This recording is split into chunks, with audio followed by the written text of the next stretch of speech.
A popular supplement being praised on TikTok and other platforms is now raising some concerns. And doctors have found a new way to increase patients' chances of deciding their baby's gender before they get pregnant.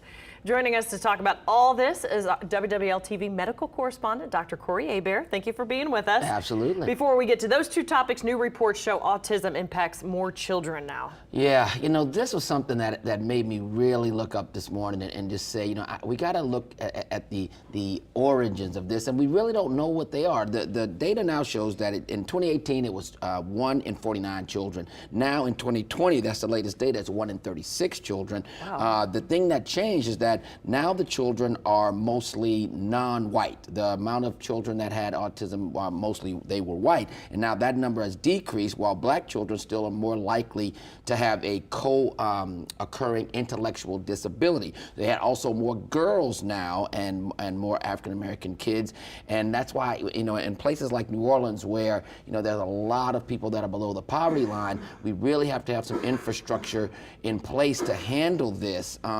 You know, we don't know what it is. People say that it's genes interacting with the environment, meaning like environmental toxins, but still the powers that be say that it's because we are diagnosing more as opposed to them having more, us having more children that have autism. Okay, well that makes sense. Yeah, I think I'm kind of in the middle of that though, because when I was going to school, I mean, we didn't have diagnosis of autism in my grade school, but I remember them having, you know, a place where children had, you know, now knowing I'm a doctor, I can go back and think about these things, that those children did have autism. So I get that, but there's so many things that are happening in our environment right now, folks. Just be very, very careful. And if you do have a child with autism, please go to Autism Speaks and several other places that you can find that support. It's not over, you know, and I have a lot of patients that have autism, very high functioning, and these folks do what they need to do, and that's very important. They're not second-class citizens. And the sooner you recognize it and get help, the better. Absolutely, early detection. Moving on, TikTok's pushing another supplement.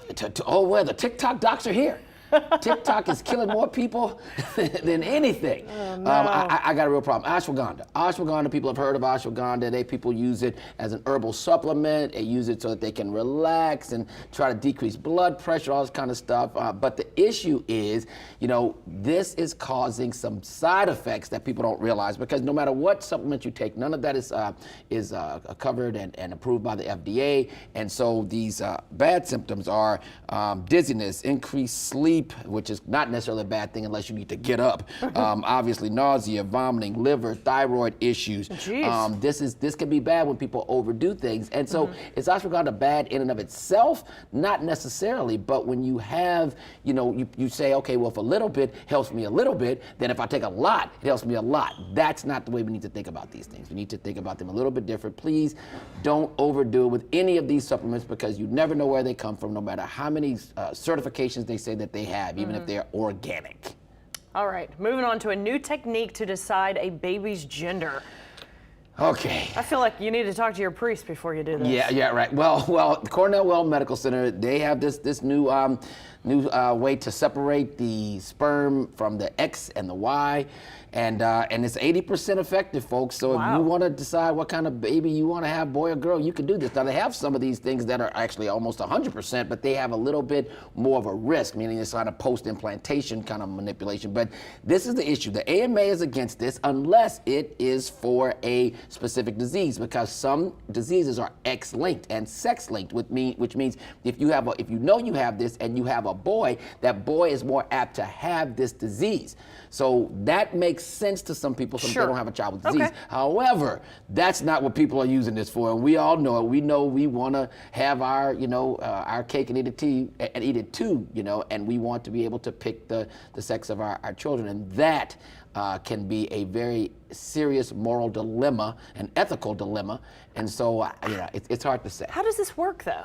Well, just before you get pregnant, you go, and how does? Yeah, well, the sperm, right? They separate the sperm that has the X chromosomes on it and the Y. So then they use that sperm to inseminate. Gotcha. And so I mean, it works. Do you want it to work? That's up to you. Yeah. All right. My job is to give information. Very interesting stuff. Thank you very much. You do your job so well. Okay, Dr. Hebert visits every Tuesday on the Eyewitness Morning News. If you've missed his previous updates, you can get his expert opinion on our app, YouTube page, and our website, wwltv.com. All right.